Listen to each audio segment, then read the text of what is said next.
자, 안개 속 비트코인 ETF입니다. 자, 비트코인 현물 ETF 블랙락이라는 세계 최대 자산운용사. 자산운용 규모가 1경 원이 넘습니다. 그리고 자산운용 시장의 어떻게 보면 트렌드와 뭐 프레임을 선도하고 있다라고도 볼 수 있는 이곳이 신청을 하면서 기대감이 상당히 높았습니다. 이번엔 되겠다. 라고 했는데요. 시간이 지나면서 될까라고 하는 의심스러운 모습도 나오고 있고요.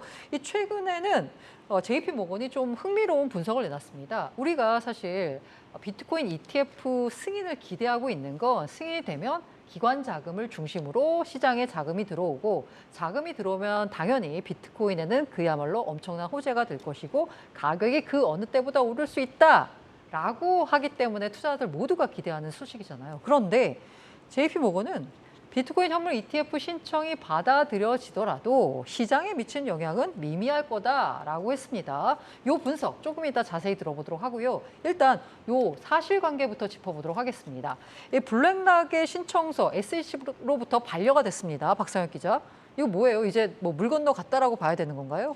네, 그 말씀하셨던 대로 그 현지 시각으로 2월 15일에 이 세계 최대 자산운용사 블랙록이 비트코인 현물 ETF를 신청하면서 이 비트코인이 엄청나게 올랐는데요. 맞아요. 될 거다 이번에는. 네, 근데 6월 30일에 월스트리트 저널에서 이 단독 보도가 나왔죠.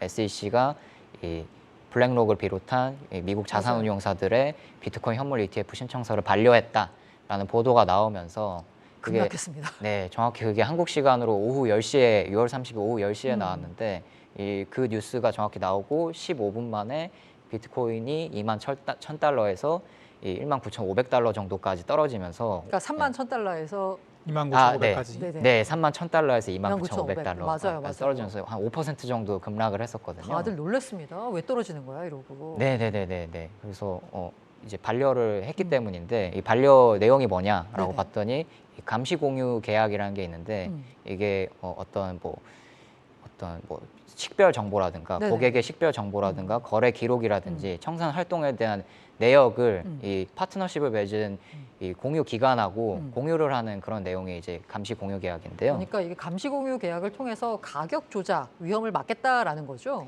네, 그 취지는 그 감시 공유 계약을 맺음으로써 말씀하신 그 시장 조작 가능성이 맞아요. 낮아진다고 보기 때문에 그런 계약을 한 건데 이게 이제 이전에 비트코인 현물 ETF를 신청할 때는 그런 감시 공유 계약이 없었거든요. 네네네. 네, 이번에 블랙락이 하면서 화제가 됐잖아요. 네, 화제가 되면서 이제 감시 공유 계약이 있기 때문에 아무래도 좀 승인 확률이 높아지겠다라는 네네네. 이제 전문가들의 분석이 많았었거든요.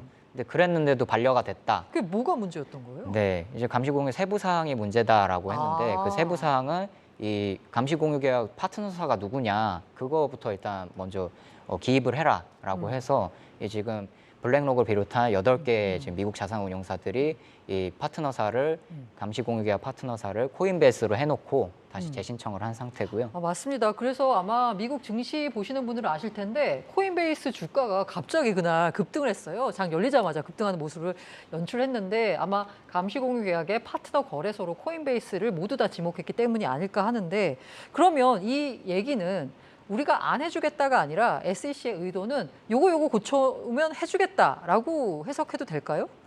네, 뭐 지금 뭐 가상자산 업계 분들은 네네네. 충분히 이제 반려를 한 게 오히려 더 다행이다. 네, 더 이제 보완해서 재신청을 하면 되니까 네, 오히려 좀 더 이 반려를 한 게 호재가 아니냐라는 이야기들을 하는데요. 아무래도 뭐 한 차례 되기엔 좀 어려울 것이다라는 전망도 좀 많고 아무래도 네. 뭐 여러 차례 뭐 반려 과정을 거친 뒤에 뭐 한 내년 초쯤이면은 이게 좀 결정이 날 거다.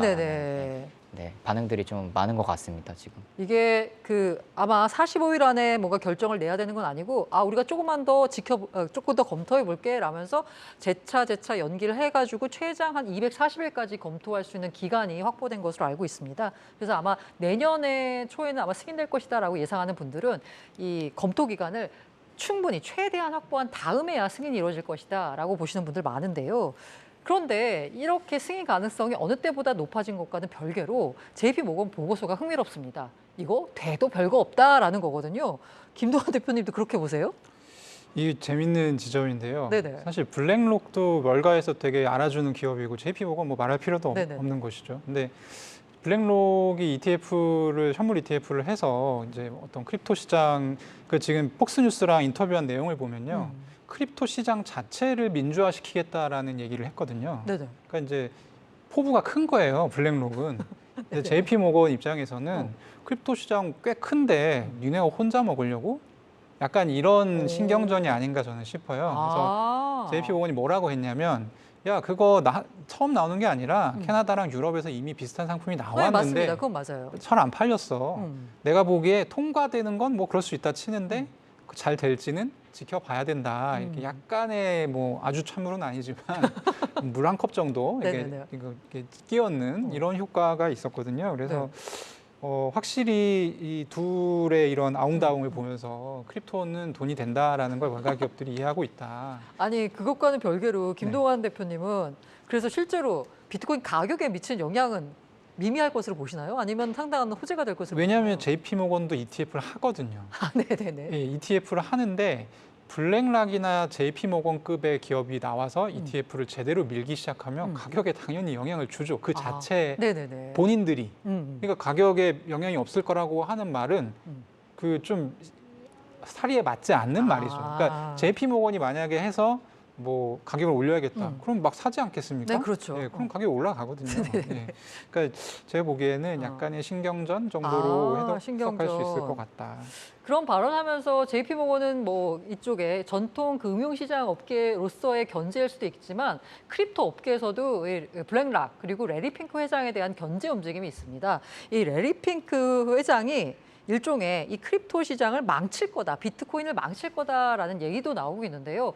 일단은 뭐 되면 좋은 거 아닌가요? 왜 망칠 거다라는 얘기가 나오고 있는 건가요? 네, 항상 이제 중앙화 기관이 이제 가상자산 시장에 진입하게 되면 나오는 이야기가 있는 것 같은데요. 아, 그 탈중앙화 정신의 훼손? 네, 그 네. 내러티브가 훼손된다라는 뭐 내용인데요. 뭐 이제 우리 가상자산 시장의 특성이라고 하면 뭐 탈중앙화 그리고 자기 주권을 갖고 있고 그리고 누군가의 승인을 받지 않아도 되고 그쵸. 뭐 이런 특성 때문에 가상자산 시장에 많이들 진입을 한다. 그런 내러티브가 있다라고 얘기를 하는데 이제 대형 중앙화 기관인 블랙록이 들어서면은 그런 이제 탈중앙성이나 뭐 자기 주권이나 아니면은 누군가에게 승인받지 않아도 되거나 뭐 이런 특성들이 없어질 우려가 있다라는 이야기가 나오면서 그런 우려가 나오는 것 같습니다. 아, 네, 알겠습니다. 이게 또 하나 이제 중요한 지점은 사실 비트코인은 누구의 승인도 받지 않고 맞습니다. 자산을 이전할 수 있는 굉장히 네네. 유용한 수단인데요.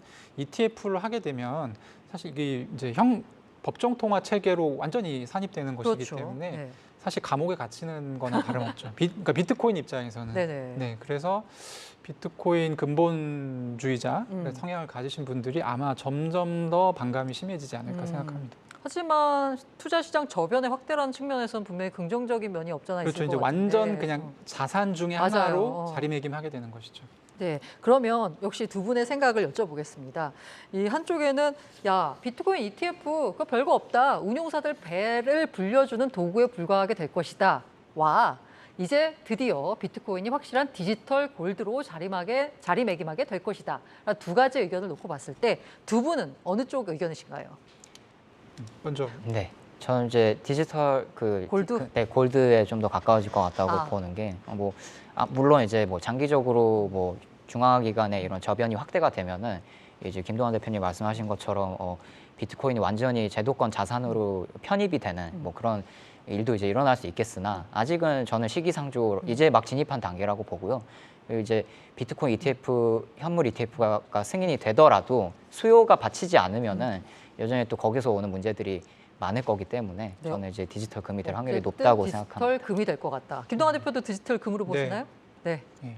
네. 아주 저랑 똑같은 생각을 갖고 계십니다. 네네. 그러면 우리 비트코인 ETF를 통해서 디지털 골드로 비트코인이 자리매김하게 되는 날을 기대해 보도록 하겠습니다.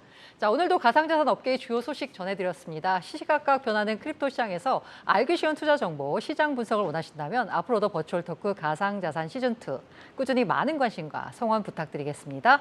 오늘도 함께해 주셔서 감사합니다.